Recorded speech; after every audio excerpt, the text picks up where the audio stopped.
Actually நாங்கள் இருக்க மடப்புறத்துக்கு உள்ளே இருக்க ஏரியா எங்களை மடப்புறத்தை விட அது கொஞ்சம் டெவலப் கம்மியான ஏரியா. தேலி பக்கத்தில் கொடுத்துருக்காங்க. திருப்தி இல்லையா? திருப்தி இல்லை, அது யூஸ் இல்லை, கொடுத்தும் யூஸ் இல்லாத மாதிரி தான். அது இல்லாமல் இப்போ விட்னஸ்லாம் பார்த்தீங்கன்னா நிறையா மிரட்டல் வருதுன்னு சொல்கிறாங்களே, அவங்களுக்கும் நீதிமன்றம் பாதுகாப்பு தர சொல்லியிருக்காங்க. அதுவும் நான் கொடுத்தேன். இப்போ முதல்வருக்கு ஏதாவது கோரிக்கை வைக்கிறீங்களா? இந்த மாதிரி தரமில்லாத இடம், ஒரு அதிக தூரம், அதெல்லாம் வேணால், எனக்கு நீதி கிடைக்கணும். எங்கள் அண்ணன் வந்து ரொம்ப சித்திரப்பட்டு இறந்துருக்கேன். அதை நீங்களே பார்த்துருப்பீங்க. அதுதான்.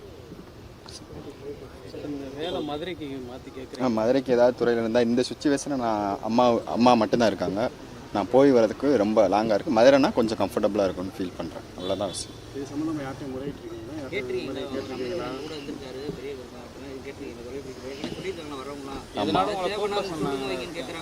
சொல்லியிருக்கேன், ஆனால் இது வரைக்கும் எந்த இதுவும் இல்லை, ரெஸ்பான்ஸ் இல்லாத மாதிரி ஃபீல் ஆச்சு. பண்ணித்தரேன்ற மாதிரி சொல்லியிருக்கான்.